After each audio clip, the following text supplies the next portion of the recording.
Hey, what's going on there, folks? Good morning, good afternoon. It is the Earth Master back here on this finally Friday. Awesome. November 17th, 2023, about 11:50 a.m. here, California time. Latest activity looks like a little bit of movement here around the Japan area. 3.5 earthquake coming in to the earthquake 3D globe. Latest informational statement on Iceland has been put out, but first I want to cover earthquake activity out here around the Iceland region. Now, over the last 6 hours, only about, looks like 79 earthquakes, just dropped down from 80. And most of that earthquake activity still confined to the area around the Grindavik Iceland region, just north of here. We are seeing subsidence in the vertical displacement here across this area of Iceland. And they believe the latest, at least the area that's going to have the explosive or the eruption status take place, is going to be up here just north of the Grindavik area of Iceland. Here is the latest information put out here from the Iceland Met Office. This is pretty accurate information directly from the source. They skipped yesterday for some reason, probably because there hasn't been much change, but a high likelihood of volcanic eruption continues. Seismicity related to the magma intrusion that formed suddenly a week ago remains high and constant, although the level of activity is substantially lower than this time frame right here when things were really kicking up. Approximately 2,000 earthquakes have been recorded in the last 24 hours. Now, that map I just showed you right here is just the last 6 hours of earthquake activity. It looks like the largest being a 2.5, still mainly confined to this area. Now, if we were to go back and look at the last 24 hours, at least on this map, only shows 406. So I'm not 100% certain where they're getting the 2,000 mark. Maybe, I don't know, maybe the past couple days. Who knows? But that's what they're stating. Most of the activity is in an area north of the Hagafell towards this region, the craters area up there, north of the Grindavik region of Iceland. It is microquake activity. The largest one during the last 24 hours is a 3-pointer being reported by these folks. Now, according to GPS measurements, ground deformation continues, but at a decreasing rate. The latest models there and satellite imagery indicate that most movements there in the region of the magma intrusion are occurring north of the Grindavik region near the Hagafell area. If magma manages to reach the surface, this area, I think I'm pronouncing that correctly, Hagafell area is thought to be the prime location for the eruption. So here is the dike area, right? I like how they have this now a little bit broader instead of just a single line. Now, the single line was just based on an area where they believe the eruption will take place. Here is a big, at least a little broader view of a distinct area where they believe it's going to take place. So they're thinking just north of the Iceland area, right around this region right here, is where they're going to see that eruption take place. And that's good news. It's away from the Grindavik area to an extent, not a super safe area, but it's not directly underneath the town, which, it would not be good news. That would completely destroy the Grindavik area if this were to open up. But they're thinking somewhere right here just north of the area of Grindavik. We'll continue to watch that. Subsidence over the magma intrusion remains active, although measurements show a slight slowdown from day to day. Looks like about 3 to 4 centimeters of subsidence per day. This did get elevated because of the magma movement going on down below.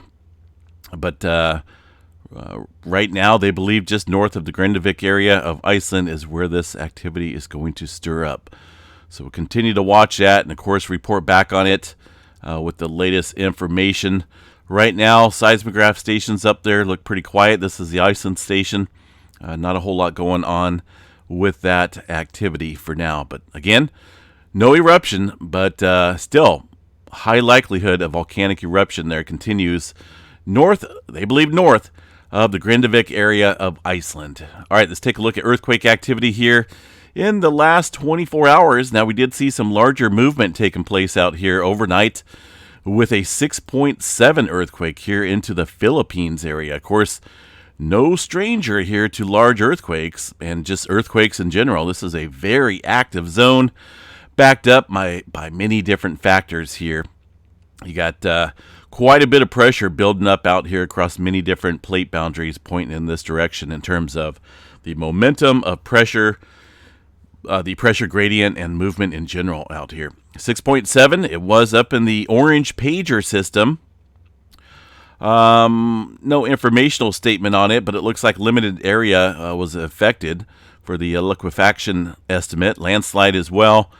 Pager in the yellow, though, in terms of the potential economic losses there. Now, this looks like this was 78 kilometers deep, which is a lot better than being up at the surface, say a couple kilometers below the surface. That would be a much stronger felt event. But quite a few folks there around the Philippines did report some, looks like strong to maybe very strong shaking there across this area of the Philippines. So definitely seen some elevated activity last night. This was just after midnight, just about the time I went to bed. It always happens, but continue to watch this area because we are seeing quite the earthquake cluster going on there in the past few days. An area I think we should watch still is across the Java Trench. A lot of times this migration of pressure is foreseen here across this plate boundary. We watch it on occasion, but for now, just a couple threes stirring up here off the coast of Sumatra. But now I'm a little bit even more concerned with that potential here across the Java Trench. Did see some activity in the Myanmar region yesterday. That's going to be this activity up here, 5.7 and a 4.5 from yesterday. Still a little bit of further movement down south here. Looks like another 4.2 struck here around the Banda Sea. Pretty deep movement. That earthquake coming in a couple hours following that 6.7 up north here. So still seeing some adjustment take place here. That's adding further strain across this area of the Java Trench. Let's see. Grindavík Trench here did see a little bit of adjustment as well following all this activity. We did see a 4.9 here along the Grindavík Trench, Grindavík Islands area. 10 kilometers deep. As far as New Zealand goes, looks like a couple threes further up north. A little bit of threes going on here across the plate boundary of New Zealand.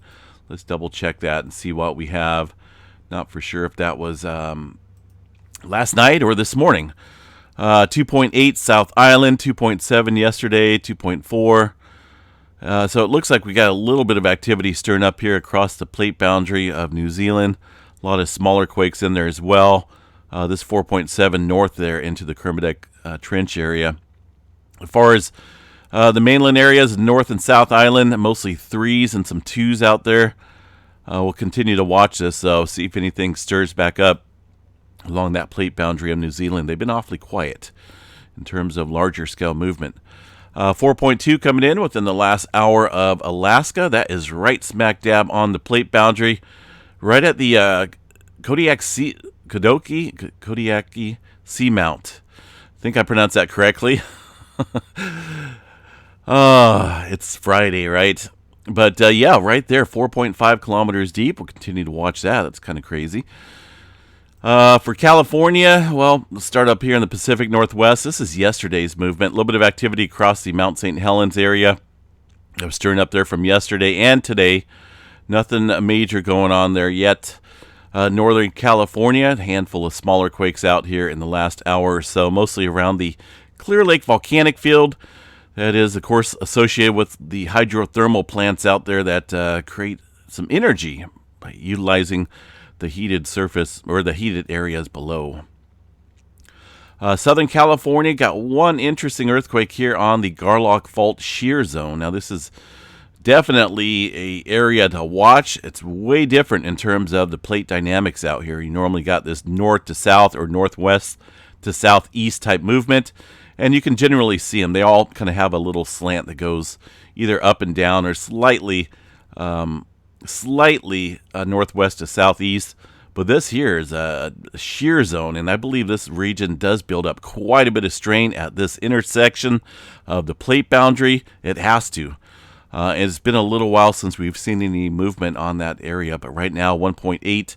A small handful of quakes there across the San Jacinto Fault Zone, and a little bit of swarming going on here near the Delta, Baja California area. with looks like a couple 3s and 2s in there as well, just after 1 o'clock this morning. So continue to watch this area. But for now, California just looks like a typical day out here. We do have some rain coming in, though. That's good news. Point 3, the Hebgen Lake area. But that's about it. Let's check out the Yellowstone area real quick, see what we got going on for earthquake activity. Not a whole lot. There is the 6.7 that struck earlier this morning in the Philippines area. That's going to be that seismic wave right here that showed up quite nicely across the seismograph stations, the majority of them it looks like. And that's a good indicator there that these stations are operating correctly and that they're picking up seismic activity. Some may just be showing noise or nothing at all, like this station at all. Not even Bigfoot could create a seismic signature on that one. Doesn't look good. Doesn't look like it's picking up anything. All right, move on here across the rest of the country. Scattered activity across the Oklahoma and Texas area. Nothing big going on there. Same for the rest of the area out here on the map. See what we got in the earthquake 3D globe here. Looks like mainly smaller quakes across the Middle America Trench. And the same for the South America region with quite a few 2s and 3s, but that's very typical across that area. Looks like EMSC reporting, they're reporting a 3.9 in that mix, maybe even a 4-pointer in that region just south of the border area. Let's see, Hawaii. Let's go ahead and run out here to Hawaii real quick. We'll check out the tilt meter, see what's going on. This earthquake, what do we got here? 3.1 earthquake, a little bit larger than the past couple earthquakes we've seen out here. 6 kilometers deep. Let's run over and check the latest information statement here from the HVO. That's Hawaiian folks that monitor this activity. This update was put out today. Kilauea volcano is not erupting. And aside from that, looks about the same information there. Following a seismic swarm that began on Friday, November 10th, the area south of the crater seismicity continued at moderate rates until the last 24 hours, where it's been somewhat quiet. High level of inflation remains, and it remains above the level reached prior to the most recent eruption back in September of this year. So let's go check out the tilt meters out there across the volcano of Kilauea. I want to see what it's doing because the last day or so it's been in a deflation type event. So let's go see what's going on out here. And it kind of looks like we're leveling off right now. Although maybe we're going to see that rise back up. Now, a little concerning is because this graph here is the past 30 days. It does show 3 distinct inflation events, with the last one being the highest overall in the past 30 days. And this level level of inflation is at its highest, even when we've seen our last eruption here back in September. So something big is building up underneath this area, but we haven't seen it break through the surface yet. Now, if you look at these trends, there's periods of inflation followed up by sometimes a day, 2 days of deflation events. And that's what's going on here in the past 2 days now. But we're going to keep an eye on this, see if this goes back up. It's possible we could see that trend peak back up with even a further rise. And if that's the case, we definitely do have some big time stuff brewing underneath this area. And I think right now the magma area is just south of the summit region. It's very possible, I think, in terms of maybe seeing some activation of fissures out here south of the crater area. We've seen most of the past eruptions confined to this area, right where all that lava is and where some of that smoke. This is just an older image on the Earth viewer here. But that's where most of our eruptions have been here in the past. Possible we could see maybe some activity stir up here just south of the crater area. We'll have to watch that and report back on anything that may change. Webcam view out here. Here's a portion of it. Still seeing some volcanic gases there. Definitely still some hot material down below. And, the gas emissions there tend to find an easier way up through the surface compared to magma. But it's down there. The magma is down there, and inflation tells us that. The question is, how much more is going to intrude this area, and how much more will it take to create an eruption out here across the Kilauea volcano? All right, the rest of the world here in terms of earthquake activity, did see some movement down here into the South Africa area outside of the Johannesburg region last night. That was a 4.5 out there. Let's check out the earthquake 3D globe, see what we have going on. 2.8 coming in now, Mediterranean area. Looks like we did see a handful of earthquakes, including a 4.2 earlier this morning within this area. The rest of the Atlantic out here looks pretty quiet for now. We'll continue, of course, report back on the activity there in Iceland. I don't think it's over. I really don't think it is, so we'll continue to check on that. Space weather activity, well, looks like we're starting to creep up here a little bit above the sea level category. Now, we do have a new sunspot region out here on the south, kind of the southeastern limb of the sun. We're getting a little bit better view and perspective of it. It does look pretty big. Complexity looks like it's in there, but it doesn't look super complex, but it is a little bit more active than the regions that we have to look at right now, aside from this area, which is going to be probably off the chart here tonight. But it's not named, but it is a new sunspot region coming around. I do think we have a chance of some flaring from that area. Overall threat right now looks like a 90% chance for a C flare, M flare at 15, X flare around 1% chance. And coming up on the 19th, we have a potential G1 class storm, or at least maybe close to there. We'll have to get a better look at that later tonight when we cover that update. Storm Prediction Center out here today. Well, here in my neck of the woods, we got a chance of some thunderstorms brewing up. And that is due in part mainly, well, I should say mainly because of the low pressure that's sitting off the west coast.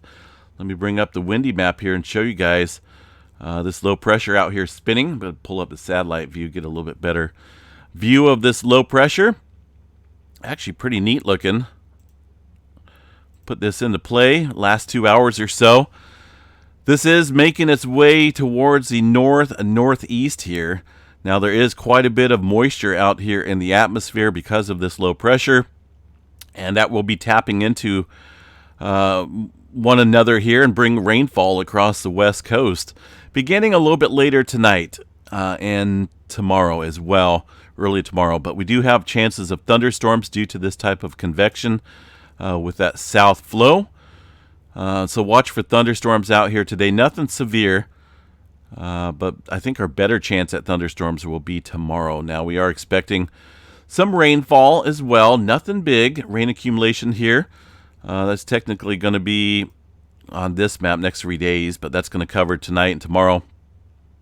As you can see here on the map, going to bring with it, and maybe, just maybe, up to over 3/4 of an inch of rain around my neck of the woods. Some areas may see a little bit more, a little bit less. The HRR model, pretty accurate as well, because it is we're within a time period of where these should be some accurate totals, so I'm kind of happy about this. Again, just outside of Chico, maybe 0.8 of an inch of rain. Up into the Sierra Nevada, of course, it'd be a little bit more because of that convection and the terrain uplift. But it looks like everyone's going to get some rain out here in Northern California. Our last storm that came through here, the one that we were expecting about 3 inches or so from, well, that only gave us like 5 minutes of sprinkles. So we'll take any kind of rain that comes in. I'm definitely looking forward to the rain. I enjoy the fresh, cool rain out here in California. So looking at the weather model, this is a GFS model. There's that rainfall coming into the west coast. And that moisture is going to interact with some areas here across the southern plains, which could stir up some severe weather out there and around Monday and Tuesday of next week. So we'll watch that. We'll cover that a little bit more over the weekend in terms of the severe potential. But for now, looks like we got a little bit more storminess coming in as we head towards the end of next weekend in the west coast. Really, this is just going to be the pattern for a little bit. These little systems coming into California, they're out of the wrong direction, unfortunately. Out of the northwest here, heading down to the southeast. We need these storms that come up from the south or the southwest area that we sometimes typically see in the El Nino pattern, and that brings in sufficient rainfall. Right now, at least we got storms coming in. It's a lot better than seeing a high pressure marked over here across the west coast, that's for sure. But when this does kick in, you can almost see the jet stream right here in this fashion. And when you get this dip in the depth in the jet stream, this is where the severe weather potential comes in here. So it looks like maybe some severe weather here through November and possibly into December as well. Look at that. A lot of rainfall coming in there to those folks. All right, I'm out of here. Have yourself a good day. I'm not for sure what the day has in store, but it is Friday. I may barbecue. I may not. Depends on how I feel. And we'll catch you guys back here a little bit later on tonight. Have a good one. Stay safe.